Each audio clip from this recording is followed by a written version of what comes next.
All right, welcome back, roomies. We got another episode here from the Engine Room. I'm here with Pablo and Buga. We're going to be discussing Barcelona's big El Clasico win. We'll jump over to the Premier League and break down Conte's Spurs rant.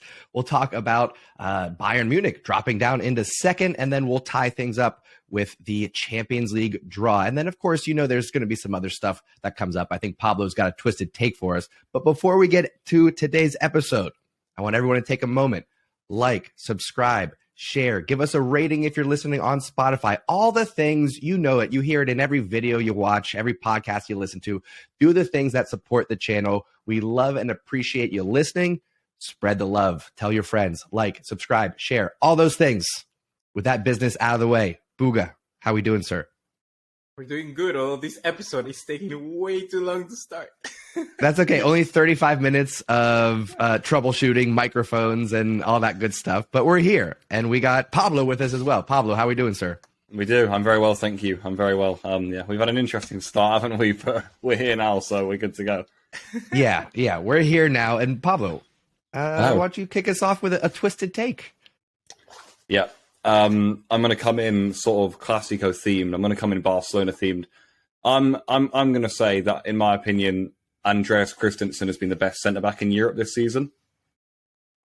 I've tried to have a little I've tried to have a little think around centre backs who I think have been unbelievable. I'm looking at Real Madrid. I'm looking at Arsenal. I'm looking at Lisandro Martinez at Manchester United as well. I'm trying to think who I'd have top of my list, and I'm just thinking that Christensen has been in the best defence of Europe. He's been a mainstay in it, and I actually cannot remember him making a single mistake. I cannot remember a Christensen game under a 7 out of 10, and I think that, for me, that consistency, how good he's been in all aspects of being a modern centre-back, for me, puts him at the top of the list. And I'm not going to say he deserves more recognition, because I think, to be fair, he gets a lot in the Barcelona fan base now, but he is a bit of like an unsung hero, I do feel, in Europe. So I've got to give him the praise, because I think he has actually been unbelievable for Barcelona, really unbelievable. Boy, that's tough to disagree with. And I like what you said there with the Barcelona fan base. He is starting to get some recognition, but he definitely falls behind Araujo, Koundé, and Balde in terms of just hype. Week in, week out, the hype around those players. But yeah, the consistency is there. And I think I'd have to pull up some stats, but probably has the most clearances from balls coming in, from free kicks, from crosses. It seems like Christensen's always on the end of those. So I like that. I like that shout, giving Christensen some recognition at the top of the episode here. Buga, what was your takeaway from the match yesterday, the 2-1 win for Barcelona? It's the most excited I've been for an El Clasico win, I think, in a very long time. I think it's basically just because of what it means, what it represented for Barcelona and for basically La Liga. I think that's the main takeaway we can get ourselves from this game. And basically, I'm just very grateful as a Barcelona fan that I can say that I feel excited about watching this team play, and I'm confident that they can get a result done. Like when Barcelona went 1-0 down, I'm not like, fuck, it's all over again. I'm really like, okay, let's keep going. Let's try and get a result. Let's try and find a goal, because I know that it can come. And I feel that this is just one of those results that Barcelona fans, or every fan out there in the world, kind of really wants, where it's your hardworking players that get their things done, a Ser Roberto goal, something like that, a cult hero showing up, getting the goal, and then somebody who hasn't been enjoying the best of times but deserves it in Kessié. I think it's those things that matter. For a fan base, I believe that is really what I take away from this game.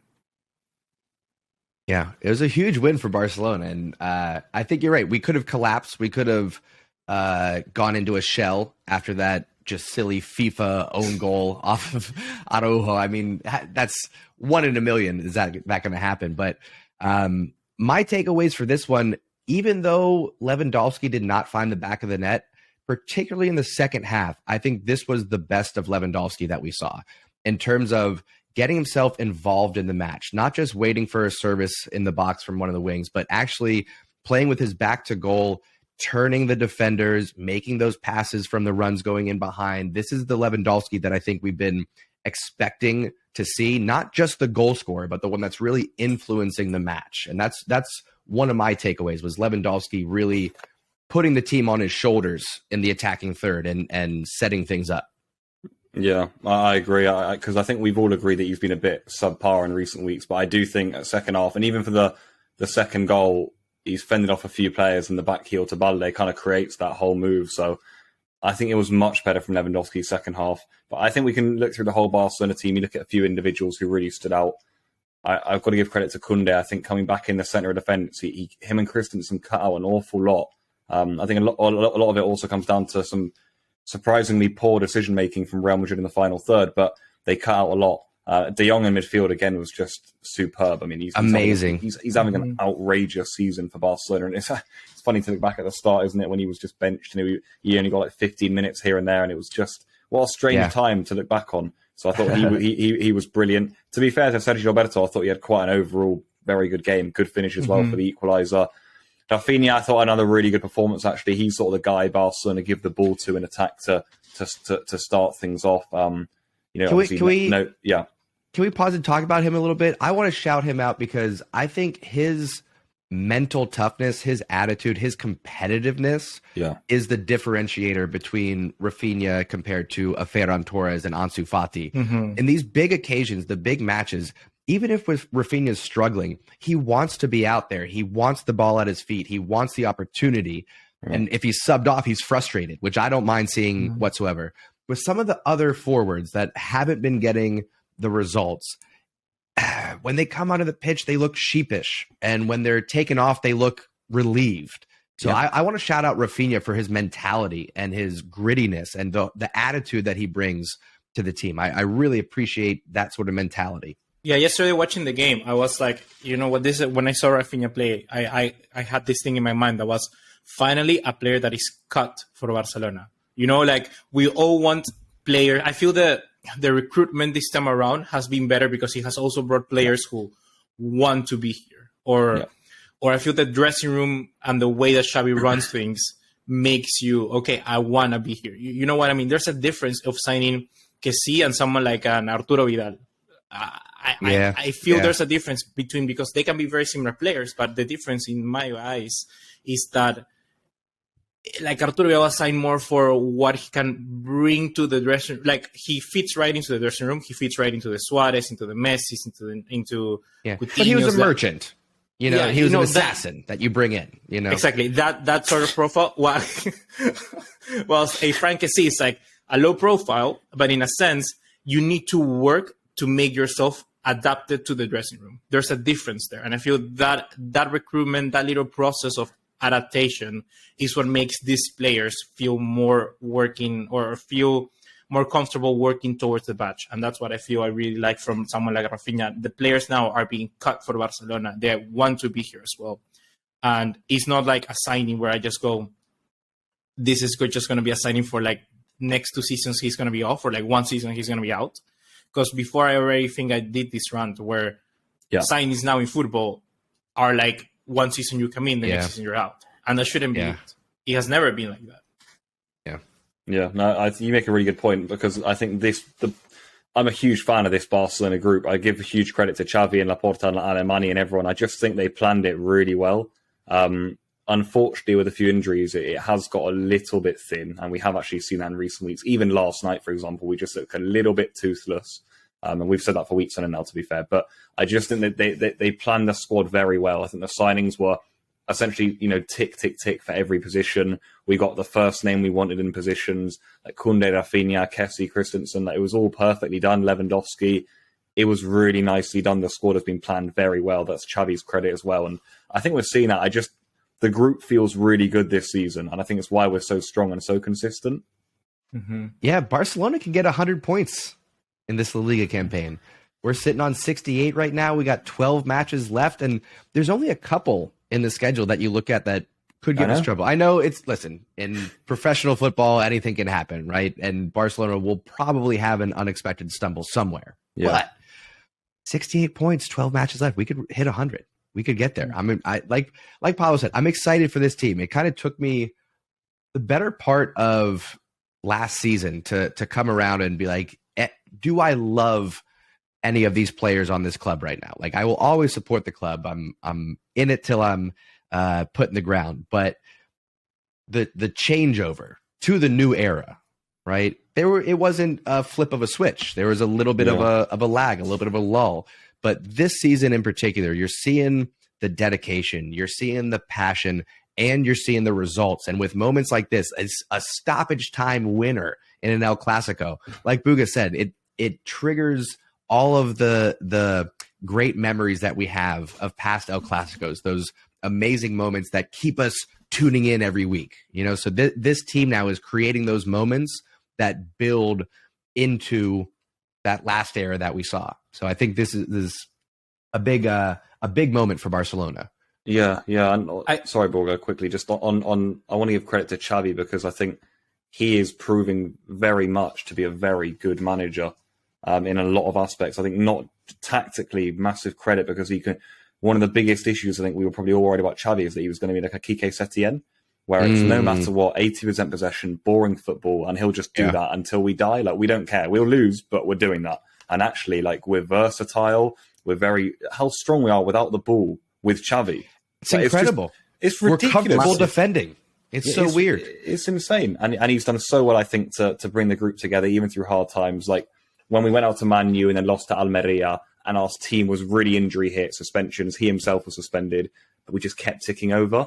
And I just think moments like that, you're like, for example, the first leg in the Copa del Rey semi, I think everyone thought we were losing that game, 2-0, 3-1, whatever.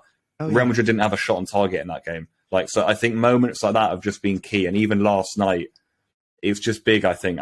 He's building a proper team. I've got to give him credit because I also gave him stick back in October and stuff when I thought we were underperforming in Europe, which is true, but... Yeah. And I'll say this. I don't think Araujo had his best match defensively yesterday. Vinicius is the first game. It's the first game I could say. Vinicius could have won. Got the better of him. Yeah. And it's a little bit unfair because as a defender, if you get beat times out of 10 once, like that's the one that stands out. But there was 3, 4, 5 times that Vinny Jr. got past Araujo. So I'm going to pass the credit along to Xavi with the tactics implemented, but Koundé, Christensen, all helping cover for Araujo there. Team effort. Barcelona, I think what Xavi is doing is he's saying, hey, we've lost the foundation of this club. I think everyone overlooked the fact that back in, 2009 through 2015, you had a core defense there of Piqué the whole time. And then you had, in the earlier years, Puyol. You had an Eric Abidal at left back. You had defenders. It wasn't all flashy wing backs and center backs that like to become strikers when we're losing late in the match. Like there was a core defense there, right? We had people like Mascherano, right? Right, guys like that. It wasn't always the flash and flare. So I think Xavi coming from that era and knowing it wasn't just the attacking trident up top that made Barcelona so successful. It was building from the back, being able to rely on that when you had to. And now Xavi's implementing all that. So I wanted to mention this. I feel the reason why it's so important to transition a team and not stick with your old guns all the time like Barcelona did for the longest of... I'm going to be harsh in saying this. I believe the era of like the Suarez, Messi, all that should have ended when they failed to win the treble with Valverde, when they lost to Liverpool. With Liverpool, I feel that's where it should have ended and you already start to transition. The Bayern Munich one, the PSG, all those, the era with Koeman, that's like just squeezing too much of it. And it's important. Why do I say this? Because it's all of what you mentioned with Xavi, how it's easy to make a new solid back line or instill these players with the passion to work for the batch and all that. It's important because these players, when you take a look at it, and I was also thinking about this, they haven't won that much. You look at all the players like Koundé, he hasn't won anything. Balde is new. Frankie de Jong, he has been at Barcelona, but he hasn't won that much either. He's been all in the humiliations.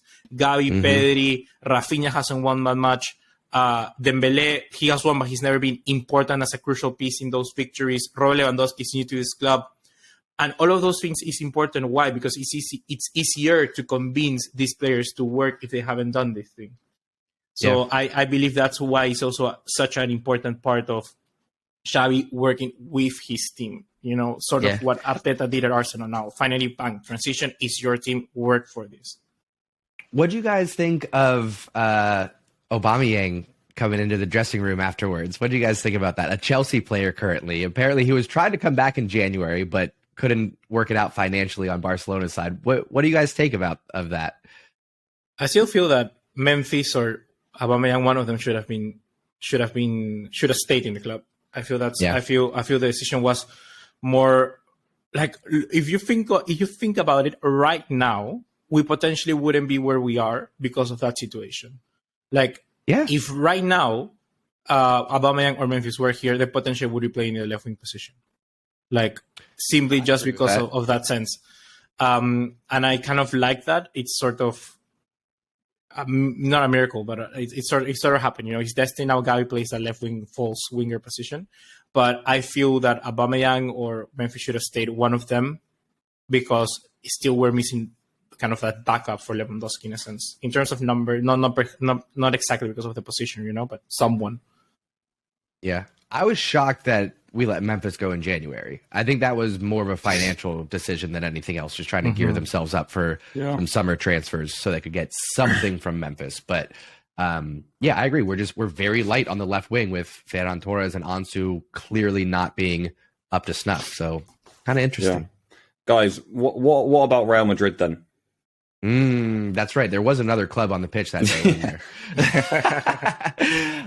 Here's the thing. What I've noticed about Real Madrid is I feel like when they know that they are not going to come out on top, they tend to have this air of not caring. Like, I don't know if any of you all or listeners grew up with maybe a friend or a sibling that you had a little bit of a rivalry with, that as soon as you got the win, there was this like, I didn't want it anyway. I didn't care about it anyway. I get that kind of sense from Real Madrid when it comes to La Liga. Like, as soon as they are not in the race for winning La Liga, it seems like they don't care that much. Outside of Carvajal, who apparently got into it with Teñas after the match. He seemed a little bit triggered, but outside of that, just a lack of passion maybe from Real Madrid in this one. Teñas? Yeah, whatever. All right, here we go again. How do you pronounce it? No. The reason why I say it is that Teñas, when you say that in Spanish, it means like something really weird. Okay, well, I'll take weird over bad. It means tapeworms. Tapeworms? Teñas? Tapeworms. Yeah. So, but that's his name, right? Arnau Teñas? No, it's just Teñas. I think there's Teñas. There's no Eñe. Eñe is the N with the little thing. There's none of that. It's just Teñas. So this is similar to when we roll our R's when there's only one R. It's just you don't need it. Okay. You don't need it. Right. We're getting there. One word at a time. We're just cross that one off the list. Teñas. Duolingo. Yeah, Duolingo, baby, for the win. Not a sponsor, but hey, reach out. We're open to it. But Real Madrid then, and I'm sure there are some talking points. What do you think, Pablo? Well, I just didn't think they were very good again. I just think that they'll be, and I know they are so disappointed, the fan base. I think they just think we had the Super Cup Clasico against Barca. We were awful. Then we had the first leg in the Copa del Rey. Didn't have a shot on target for the first time since 2010 against what looked like a Barcelona team for the taking. And then they come in this La Liga Clasico. I thought Barcelona were good and were the better team, but again, like, you can beat that Barcelona team for sure, and they could have. And I just don't know how much they actually did. I think only probably between the 70th and the 85th minute was their best spell of the game, where they started pinning Barca in a bit, and that's obviously because Barca just thought, right, let's just keep the draw here. Again, to me, they just don't look that good. And to be honest, that's not a worry, because they'll probably go on and win the Champions League. I don't think they really care, and as we saw, it was just Asensio's shoulder that means they didn't win last night. Like, they are that close to doing it. So I always say never crisis at Real Madrid. But I thought they weren't good enough. Again, like, football-wise, that's not a very. But that's the thing. Real Madrid wasn't that good again. They don't need that. They don't. I agree, but they're poor. It's been too poor for 3 in a row now, in my opinion. And I think they're starting to see that the fan base are thinking, "What are we doing here?" They've got very good players. Here's a question for you. Well, if you got something to say, go ahead. Yeah. Let me say it, and then you ask the question. Keep it. I was gonna say, like, the thing with Real Madrid is that they've always kind of gone by, like you say. They've always, it's the sensor shoulder. They win that game. It doesn't matter. The narratives change, and sometimes it's bad because that media covers up the holes that they really do have. I'm super, extremely surprised that teams against Real Madrid, they don't see, like, why in the Champions League every team goes like, let's go and we beat Real Madrid attacking. They all do that. It's dumb. Real Madrid don't know how to attack. Real Madrid don't know how to create out of nothing. They need to, like, some spark of individual brilliance. And guess what? Individual brilliance is not always in a consistent basis. Like, sometimes it will show up. Sometimes you need there's not like a build-up play or a tactic instilled in that team. And I feel that's what Real Madrid need. Real Madrid should have something in their back pocket where they can go, okay, we know we have this style of play. Let's try and use this when we want to create. I think if Real Madrid harness that, they could be an unstoppable team because they have the individual brilliance, they have the mental strength, the best mental strength in the entirety of the game. They have the players that can show up, but they don't have that extra part of the game. That's why I mean at the end of the day, it's always like a circle. Barcelona are the team to beat Real Madrid. It's always, if you want to beat Real Madrid, it's always the team that knows exactly what they play at attacking-wise. Like, it will be a City, Ajax beat Real Madrid. It's going to be Barcelona. It's going to be those teams where at the end of the day, they have their style of play and they just know it better than Real Madrid. And that's how you beat Real Madrid. Not a team that just simply has, like, energy or passion. No. You need to be able to beat Real Madrid. You need to kill them more than down. And that's, I feel, the problem with Real Madrid in these league competitions, in the Cup, in the Copa del Rey. That's why they're so good in the Champions League, but not in La Liga, for instance, because they don't have that creation. They don't have that. They don't have that consistent. Real Madrid are never gonna go unbeaten in a league season. They're not gonna do it because they don't have that killing mentality or killer instinct. Not killer instinct, but what I mean is like that killer instinct of always knowing what to play at and constantly producing all of that. They don't have that tactic nailed down. And I feel that is where perhaps we see Real Madrid lack a little bit, and that is why Barcelona will always have the better of them. Like, it's like, I feel it's like a circle. Real Madrid beats the European teams, but it's always going to be a Barcelona that will be able to beat Real Madrid because they don't have that. Yeah, I'm curious if things shake out at the end of the season to where, let's say, Real Madrid come back in Copa del Rey and they knock out Barcelona and end up being champions. If Real Madrid get Champions League and Copa del Rey trophies and Barcelona get La Liga and Supercopa, who had the better season? 100% Real Madrid, because that's how the world works. Champions League for Spain, Champions League beats everything.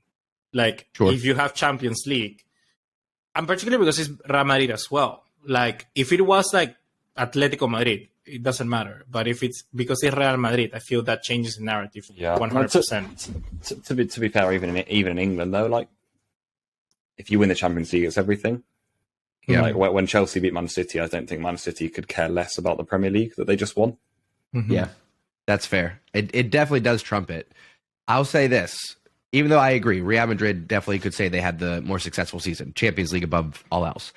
If that is the case, Barcelona get La Liga and Supercopa, Real Madrid get Champions League and Copa del Rey, I will say both teams kind of got what they set out for that season. Yes, Barcelona won Copa del Rey, but I don't think anybody realistically thought Barcelona had a chance to win Champions League this year. We didn't even make it out of group stage, right? But at the beginning of the tournament, before a ball was kicked, nobody was calling Barcelona favorites, right? But Real Madrid are in that conversation. So at the beginning of the season, I think Champions League was the target for Real Madrid, La Liga was the target for Barcelona, and then they both would want an additional trophy domestically to add on to that. So while I agree with you, Real Madrid globally will be seen as the bigger success, I would actually say that Barcelona had a more successful season in terms of progress made and getting back to where we need to be, because come next season, depending on what happens in the summer, I think Barcelona going to be back in that Champions League race. Like, I think it's internally. Like, I feel if Real Madrid win the Champions League, Barcelona, they would need sort of like La Copa del Rey, the La Liga, and the Super Cup to say like, sure, we're equal. Yeah. And if Barcelona, let's say, but if Barcelona would have won, and I think it's a twisted take, but I feel that if Barcelona would have won the Europa League plus those 3 trophies, I think that would have been a better season. Like, even if they were just the Europa League, because then it's like, I don't know. That's what I think. That's what I think, because simply it's way more trophies. And I think that Barcelona right now and Real Madrid both are like at 99 trophies, both of them. So it's like the next who wins a trophy wins. So this season, if Barcelona wins more trophies, it's like 101. And stuff Interesting. Like that. Dropping some fine stats there. I also wanted to, before we move on, like just talked about, if we can, about moments of the game, because I think that's something where perhaps we've lacked before. And I really wanted to comment on that thing that you mentioned, Pablo, about how Araujo played bad. I feel that is more mentally. Like, if that goal would have happened, that own goal wouldn't have happened, he would have been like that. And it's just knowing that Vinicius Jr. kind of got a one-up on him. I feel that is a part why perhaps he was a little bit lost those initial seconds afterwards. And yeah, I just feel that's kind of where he failed a little bit, perhaps mentally. He needs to be stronger in that sense. But he got back up because he's such a pro. He's the peak male athlete. Araujo is. He's like a chat. I'm wondering how much of it comes down to the expectation, because the first few times he goes up against Vinny Jr., he's, one, being asked to play out of position, and two, doesn't have the expectation of the Vinny Jr. killer, of having Vinny Jr. in his pocket for several matches. Now all of a sudden there's the expectation, there's the pressure that comes with that, and that can affect how you approach the match a little bit. I'll also say I'm all about sportsmanship, but there was a little bit too much friendliness between Araujo and Vinny Jr., I think. I was also going to say that. There's just a little bit. There's a little bit too much. Hey, good one on that one, bro. Oh, you got me. I'll get you next time. Like, save that for afterwards. All right. I want to see the tenacity. I want to see the jersey pulling. I want to see the crunching tackles. Right. I think they do that. Getting a yellow card. I think they do that because they know if they don't do that, it's like they're forcefully doing that to try and not explode. That's basically what I think that they're doing. Sure. Because if they just let it go, I feel it will be like so annoying, like constantly, like I think it will explode. That's what I mean. I've had those sort of things happen to me where it's like you just want to keep your enemies closer in a sense so you don't explode. I feel that's what's happening between let him explode. It's going to be Vinicius who's going to be getting the reds, not Araujo. He's got the attitude problem. But yeah, I saw that. I was like, after the own goal when Vinicius like patted him on the back. If I was Araujo, I would have just gone fuck off and leave me alone. I wouldn't have looked at him. Yeah, and Araujo like sends him happy birthday, Vinicius. I know. To be honest, like when I'm on the pitch, I'm on the pitch. I don't really give a shit who you are. Yeah, take me back to Roy Keane versus Vieira. That's what I'm looking for. I don't want to play against Pablo anymore. No, yeah, I've kind of switched in the last few months. I'm a bit of a bull now. I need to tone it down a bit, I think, but it just helps me. It just helps me get in the zone. Like I don't know, if I'm on the pitch, I go to war after I can shake your hand, but don't try and shake my hand in the middle of the game. Yeah. That's what I'm about. Like, let this be what it is, and we'll settle things as gentlemen afterwards, after the final whistle. Do you think Nacho should have been sent off? I'm trying to remember the challenge. It would have been it would have been harsh, but it would have been a second yellow for across. Would have been harsh, as Pablo said. Yeah, I think it was a foul, but it wasn't like a red.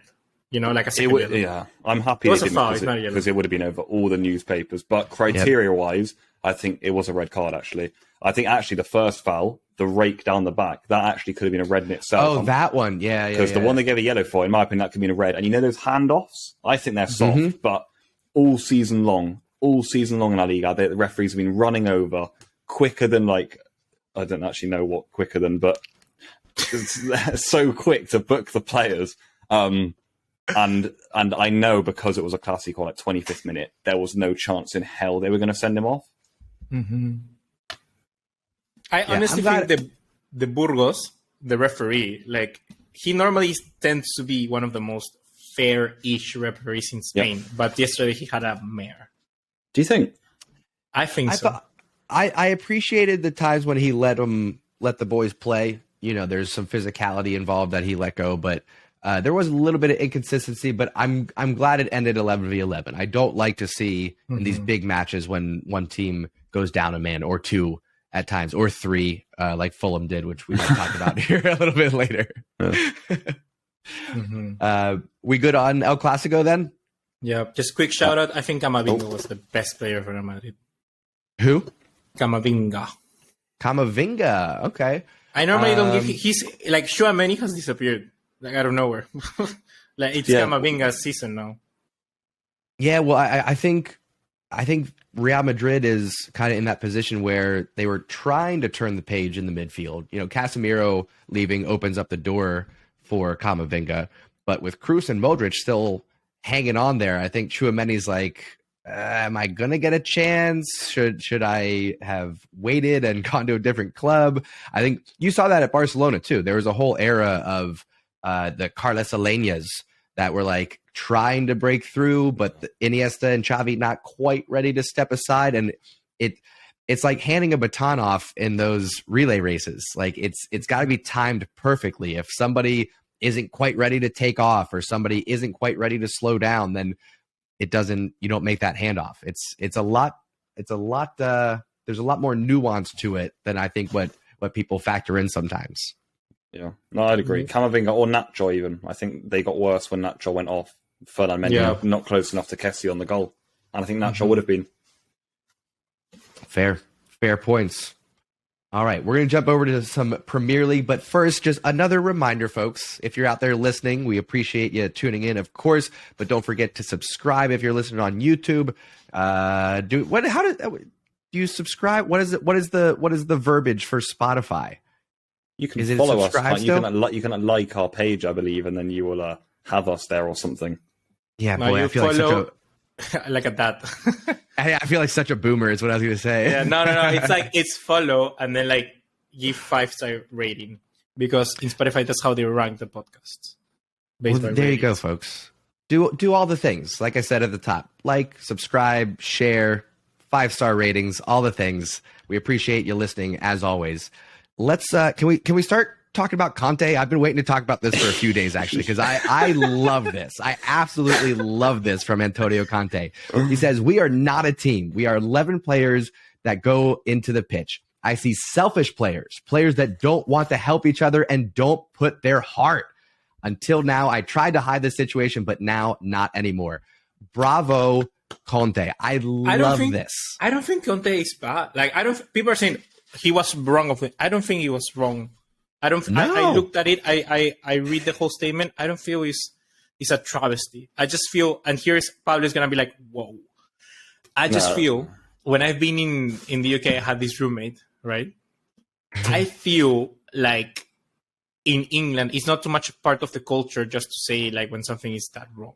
Like personally, when I've been there, it's like you just go, oh, can you improve on this? And it's like, sure, I'll do it. But it's like, you don't really get like a samaqueada, like I say in Spanish. Like you don't get yourself hung out to dry. You don't get like corrected directly. I feel that's something that's not that much there. So for me, it's not wrong. I feel people are just making it too big of a deal.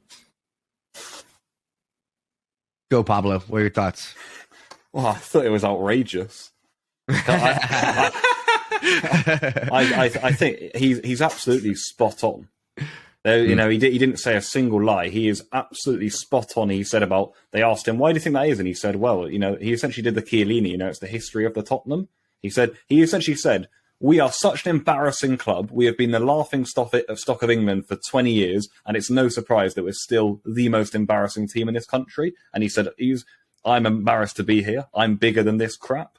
Translation-wise, that is literally what Conte was saying. In my opinion, that is outrageous. If a manager said that about Chelsea, he has to go the second he leaves the press room. Because it's Tottenham, they would go, you're right, Antonio, you know, good morning, mate. Thanks for that. That was a lovely sentiment you said it on Saturday afternoon.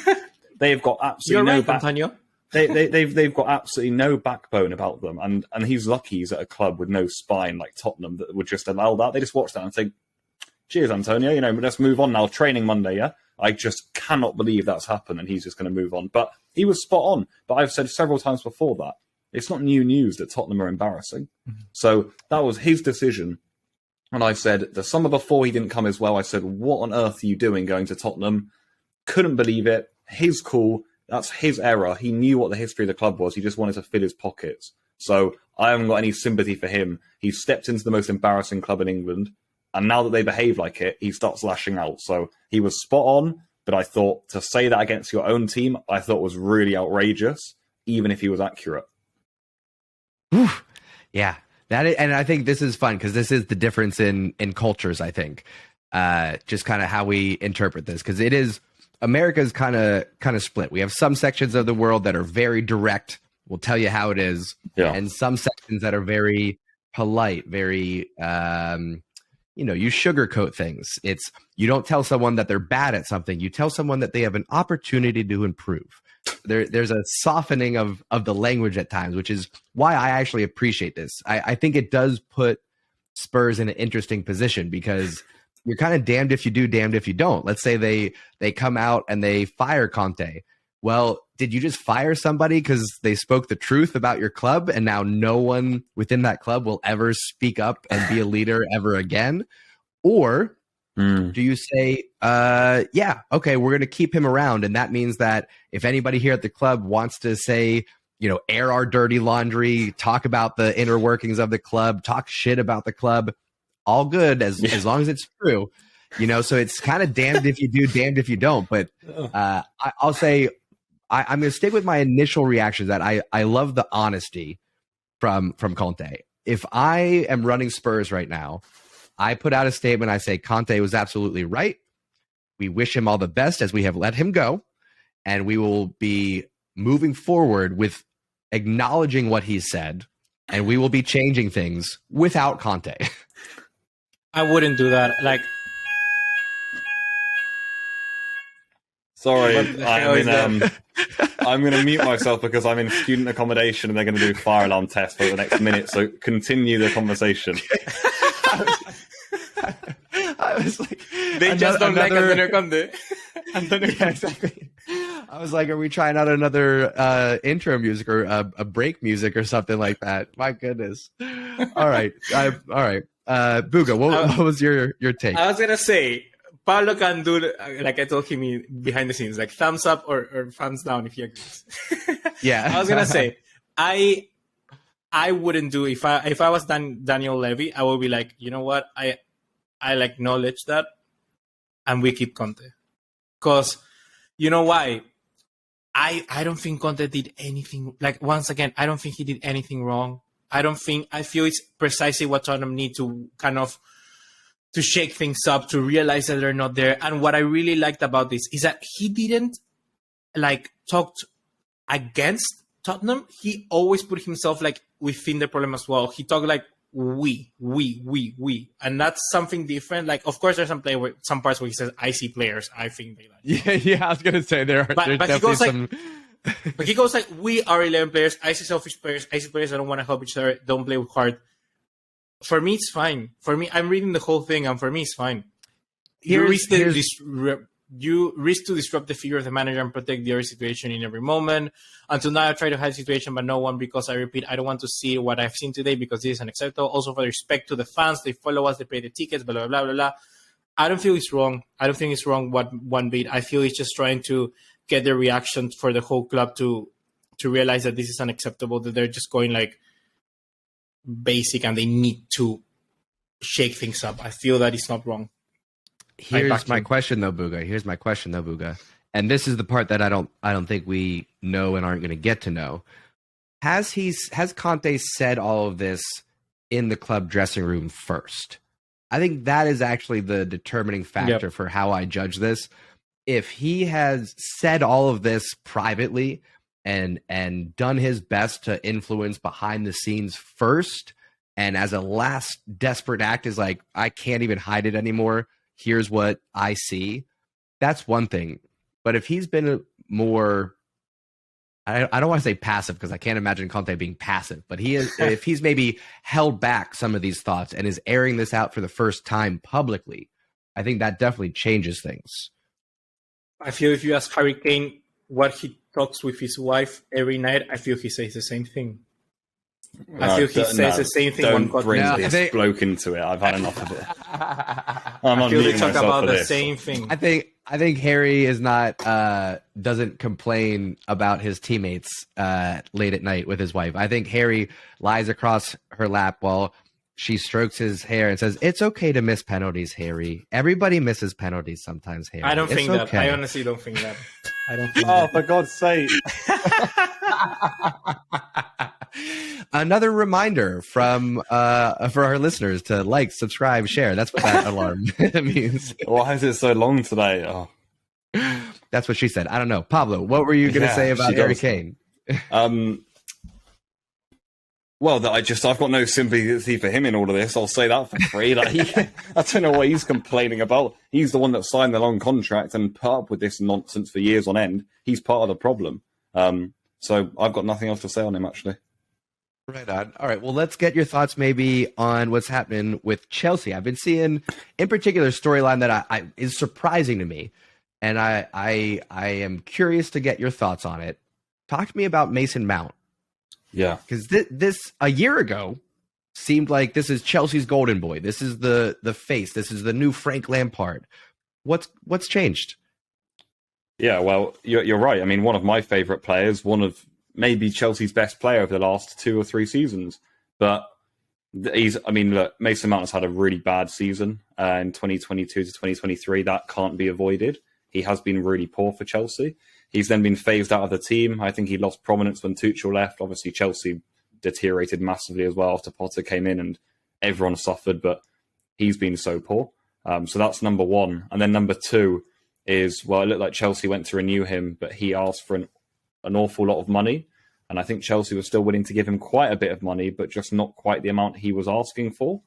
And at the moment, it looks like he's going to be leaving because he's not really playing anymore. He's not agreeing to a new contract.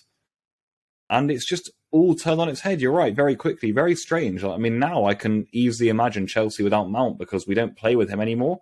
But it would have been unthinkable, even a few months ago, to be honest, that he would leave. And he might still stay. But all the impressions we're getting at the moment is that he's going to be leaving because he's not agreeing to a new deal. And like I say, I mean, Chelsea have offered him something, but he's not willing to accept that, which surprises me because I thought he was Mr. Chelsea. And that he would be staying here for life, really. So I think a few fans are upset with him for that because, for example, players like Jorginho are often the scapegoats amongst the English Chelsea fans of saying, you don't care about the club and all of that. And players like Jorginho, Kovacic, and they all said, be them more like Mason Mount. But then you've got Mount turning down God knows how much money a week because he feels he needs to be more valued and he'd rather go to Liverpool. So it pulls up all sorts of debates in terms of who cares about the club. And I think that has stirred the pot, certainly. Yeah, the question is where to? Liverpool, I think, are number one. If it's not Liverpool, it's either Man City or Man U. Don't go to Man City. Don't go to Man U either. Liverpool, I could see. I could see him doing that. It's interesting what you said, though, Pablo, about feeling valued. And I wonder if that is what's driving it. Because it's easy to kind of demonize athletes and say... Another reminder, like, subscribe, and share. Follow, tell your friends. It's easy to point at these millionaire athletes and say, oh, you're being greedy. But some of it does come down to, players are shown value through how they're compensated by the club. And so with all these big names, all these new faces coming into Chelsea, I could see how Mason Mount wants that reassurance that hey, Chelsea, show me I'm still your guy. Give me the big bucks. Show me that I should stay here and be committed and continue to work and try to be the face of the club. And if Chelsea's saying, but we got all these other guys that we're splashing cash towards, I could see how Mason could take that as a dig and not want to stay at a club that maybe doesn't value him as much as he'd like. Yeah, definitely. I think that's exactly what's happening. Yeah. In the meantime, Chelsea continued to drop points, 2-2 against Everton. There were some other results. Arsenal, of course, big win over Palace. I want to say not huge talking points from the Premier League this weekend, but there was that that Fulham Manchester United match. Did you guys get to see this one? I did see it, yeah. Yeah, me too. Buga, what were your thoughts from the match? Are we talking about the match or we're talking about the red cards? Just talking about the red cards, really. Yeah. That's what we're getting to. The match is okay. I mean, it was like a fair game. I think everything went upside down for Fulham. Fulham is having a tremendous season. I really think they've been having a good year. But what the hell was that? Like collapse. I don't feel. Is it wrong for me to say if I think it was too harsh? Which one? I feel Mitrovic one is okay. It's a red card, but yeah, you can't put your hands on the ref. I don't care about that. You just can't. Even the just a pullback of the arm, you just can't. Yeah, but like, come on, like it's worse. It's worse what players say to the referee sometimes than that. And how many players do that? Bruno Fernandes did that. Vinicius Junior do that. That's the thing. It's not fair. It's not fair. It's the perfect storm. Just because Mitrovic is like Balkan and it's like super big and it's like that's why has tattoos and looks like a thug. Just because he's that person, they're gonna give him that red card. I feel that's the sort of narrative that they give the players, and that's wrong. Yeah, that is exactly why. It's because he's a big thuggish looking player, as you said, and that's why. If Bruno Fernandes, gives the referee a tug on the arm, or if Christian Eriksen, I think is a perfect example. Imagine him pulling back. He's not getting sent off for that, right? That's not happening.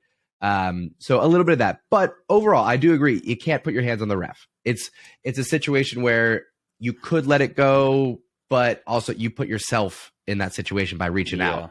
What are your thoughts, Pablo? He had to go for that. Unfortunately, it wasn't just the pull. He was very aggressive. He was essentially squaring up to the referee to fight him. And you're right about the fact that he's a big tattooed bloke from Serbian, but still like it is a red card. Unfortunately, that's just that. I mean, Willian also again, it's a handball off the line. It is a red card. That's that really for Fulham. They were both red cards. Unfortunately, it was unfair because Man U I think were poor again actually for huge parts of the game. But even at 1-0, they were getting dominated, and I turned to my mate and I said 3-1 Man U, and that was the full-time score because they're doing that a lot this season.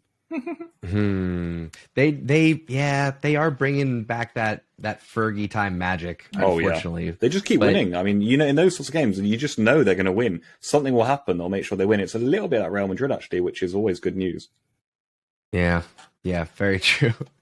Yeah, it's just you hardly ever see a hat trick of red cards that quickly, but it is what it is. So Fulham will focus on the league now. I think we talked about this last week that they are playing a little bit more like a relegation club than a European contender. Yeah. But we'll see. They could turn things around. Yeah, and by the way, for Fulham, shout out to Willian, by the way. I mean, my boy from Chelsea he left Chelsea to go to Arsenal, and then by the time his Arsenal career is finished, people thought, just retire, mate. Done. And then he had that year in Brazil, He went to Flamengo. And I thought, okay, good on you, Willian, just retire. He's come back to Fulham. He's better than every Chelsea winger, eh? He's brilliant. Yeah, right? He's super quick, super shy. He looks like 2016 Willian. He's brilliant, like very quick feet, great shot, brilliant delivery. He tracks back. He's brilliant. I thought, go on, son. Yeah, I know. And he's looking good. I appreciated it. Yeah. If we turn towards the bottom of the table, our bottom three has changed now because it's been so tight from 20 all the way up to 14th, 13th, 12th. There's only a 4-point gap. Like this bottom half of the table for the final stretch of this season is going to be pretty wild. Leeds got a big win. Everton got a draw. We now have West Ham, Bournemouth, and Southampton in the bottom three. Anybody changing their picks on who's getting relegated? How are we feeling about things now? Well, Palace are definitely in it, aren't they? They sacked Vieira as well, which is a bit of a talking point. They did. And that makes things very interesting because they are just incredibly in 12th, 3 points off West Ham. who have a game in hand, 2 games in hand on them. So in fact, 18th place and also 19th place could actually go above Crystal Palace. This might be a bit twisted, but that's so tells me, dude. I'm just looking at it. It's so tight from the 12th position to the 20th position. Even though Nottingham Forest have been playing well beyond their expectations, they could lose it at the end. Yeah. They could slip up and lose it at the end. I could also see Wolves slipping down. I'm going Southampton, who I think I had picked initially last time we talked about this. Yeah.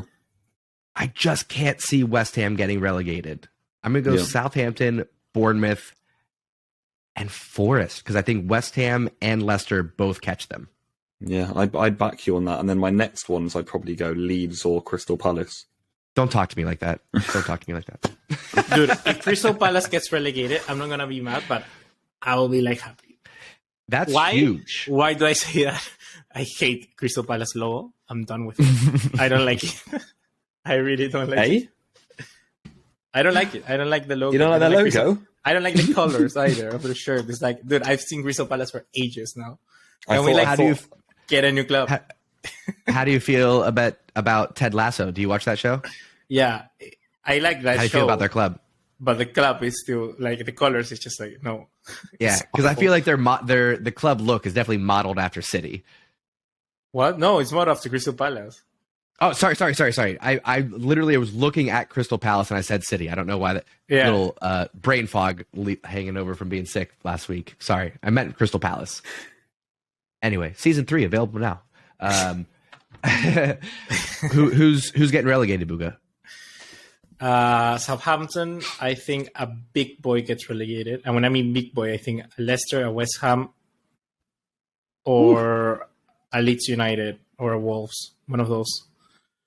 And I don't want it to be Bournemouth. Wolves. I don't want it to be Bournemouth, but I think it might be Bournemouth. So you're going Southampton, Bournemouth, and either Leicester or Leeds or Wolves. You know what? I'm gonna go with. I also think Nottingham Forest can get ready. I don't know, dude. It's so tight. Ask me later. Just name all of them, Buga. They could all go down. You know what? Crystal Palace, Southampton, Crystal Palace, and I'm gonna go with West Ham. Jesus Christ! That's a stacked relegation. Yeah. Side. All right. What do you got, Pablo? I'm gonna go Bournemouth, Southampton, and Forest. No, Bournemouth's gonna win the Premier League. Get out of here! You're hilarious. All right, we'll see what happens. We're in the final stretch, like I said there. Let's wrap up our episode here talking about the Champions League draw. How about that? Okay, we got Benfica versus Inter. We got Milan versus Napoli. We got Real Madrid, Chelsea, and then we got maybe the marquee matchup, City versus Bayern. Are we excited about any of these boys? I like it, but I could see just Real Madrid reaching the final. and then Real Madrid getting like a Napoli, and it's like we all want Napoli to win, but I don't know. Well, I'm sorry. I think if Real Madrid reach the final, it's done. Yeah. I do. Yeah. Can we just say the draw is completely lopsided again? They've separated everyone out. I mean that tie of Inter Benfica to me is just snooze fest. So poor. Imagine playing one of those teams in a Champions League semi-final. Jesus Christ, it's like heaven. I'll say, you nailed it. It is lopsided. The matchups to watch are these the Man City versus Bayern, Real Madrid versus Chelsea. Those are the matches to watch. Either one of those could be a final that would be better than anybody. Like, let's say it's Real Madrid versus Milan. Well, Napoli. Well, Inter. Well, Benfica. But it doesn't matter. Like, the final is gearing up for, I don't want to say a flop, but I'll say an anticlimactic finish. I don't know, dude. League. I don't know. I disagree with you completely with both of them. This is where Buga comes in and goes, well, I love Benfica this whole time. No, but it's going to be everyone's going to be obsessed with Napoli. It's going to be Napoli. Look, we talked about Napoli. I said it. You guys were here in this podcast. I said I thought I wasn't Benfica here. or Napoli could have I win missed the that Champions episode. League. I think I was sick that day. Yeah. No, you're on your own that one. I will say I do believe you'd predicted that like earlier on, back in the earlier stages. Yeah. I do recall. I think there's gonna be like not a surprise, but I mean like I don't feel when you mention anticlimactic. I just feel the thing about these smaller clubs. I mentioned it before. The thing that you're a smaller underdog raises you to another level to play even better. Sometimes, even when you are like a Man City Bayern, that's the difference. I feel you are already confident. Okay, we can beat this team. But since you know you're already underdogs, that you 100% can lose to this team, that's the sort of matches that I kind of want to watch. In a final, yeah, it's not the best. I would have liked to see perhaps like Man City Bayern one side and then like Milan Napoli in the same side. So there's like a semifinal, maybe Bayern Napoli, something like that. I don't think this is going to be very similar to that Champions League semifinal where PSG and Bayern was the final. That PSG got Leipzig and Bayern got Lyon. Remember that one? I do. I don't think it's going to be as bad as that one, but sure. I'm excited to see these games, all of them. Maybe not Inter Benfica. But Benfica, I think also going to say Benfica, in my opinion, they're favorites in that one over Inter. Okay. I'll give you that actually. What I was going to say, I think Milan and Napoli have a chance to show up on the real big stage and maybe have some of their players break out onto the scene as superstars. They're playing really well. And if you are paying attention to football, you know some of the names at Napoli, but they are not household names, as they say. Like it's not the stars of the world of football going to Napoli and Milan right now. So it's an opportunity, I think, for some of those folks to become household names. Well, I just thought about this now. It's great news for Italy because they essentially have a name in the final. I mean, unless Benfica go all the way, but they've got 3 out of the 4 on that side, so they'll be delighted with that, actually. Mm-hmm. And I mean, Napoli will be delighted. I mean, imagine getting to a Champions League final playing Frankfurt, AC Milan, Benfica. Come on. But imagine if they win it. That's even better. I can't imagine it, actually, because I think they'll be up against those blokes who've won it 14 times in the final. And so let's go. Happens, though. And that'll be that. What was it, 2000 that Porto won it with Mourinho? Yeah, but it was against Monaco. Like it was. Well, I'm just saying. Sometimes you have those tournaments where the big clubs don't perform. To be fair, if it's not Real on one side, Napoli could win it. But I think once Real Madrid get into a Champions League final, you can kiss goodbye to the trophy. 100%. But I think they could beat City for sure. They could beat Bayern for sure. And this is why I think if Real get past Chelsea, which I think they will, honestly, I think Chelsea are just too weak this season. And I think they'll also beat Bayern or City. But the thing, you know why I feel Real Madrid maybe this year won't make it to the final? You want my I'm thing? listening. You got you got my attention. This time around, both games they would play the first leg at home, and not out. They would play at home. They would play at the Bernabeu first leg, and then always at away in the second one. I feel that's a difference maker. Last year, second leg always Bernabeu. It's always Bernabeu second leg. Yeah. This time around, it's going to be first leg Bernabeu both games. If they beat Chelsea, they're going to be going first Bernabeu. They're going to play against Bayern, and then imagine Real Madrid going to the Allianz Arena, then going to the Etihad. I think it's going to be a little bit different this time around. That's why I'm not 100% sure Real Madrid will get to the final. But I will be watching these games because even if they do, it's still going to be like, okay, credit to Real Madrid because they managed to beating the other team away from home. Yeah, good point. I think you changed your mind a little bit. I like it. I mean, listen, I want to live in a world where Real Madrid stumbles, doesn't get any trophies this year, and they have to revamp their club starting from scratch. Cruz walks off, Modric walks off. I would love to say that. But I don't see it happening. I've been burned one too many times. It hasn't changed my opinion. I still think they're going to win it, but it's a fair point. They actually could go trophyless. I never thought about that just because I'm so convinced they'll win at least the Copa del Rey or the Champions League. But yeah, they actually could. They definitely could. Bizarre. Could. Bizarre. But I just, as the words leave my mouth, I can feel the universe going. Yeah. Literally. We'll see, John. We'll see about that. Zinedine Zidane conjuring up spells in his little cauldron. Exactly. My goodness. All right. Any other updates in the world of football before we get off here? We could get into predictions, but we got some time. These matches aren't until the second week of April, so I'm sure we'll be discussing that in future episodes. So anything else going on otherwise that we need to touch on before we get out of here? I don't think so, but I have just realised that next week is going to be very tough with the internationals. So get your thinking caps on, boys, because we could be struggling. Oh, for talking points? You know, I'll say off camera, actually. Yeah. Okay. Well, you'll have to tune in next week to see what we conjure up here. I'm sure there'll be some good creativity talking points that we come up with here. I'll sign off on saying FC Cincinnati remains undefeated. Came back from a 3-1 deficit. I don't even know what you're talking about. Wow. FC Cincinnati. Did we're you? talking about. Was it at home? No, away from home. Okay. We're down 3-1. Came back. The orange and blue, feeling good, feeling strong, remaining undefeated 4 matches in. Wow.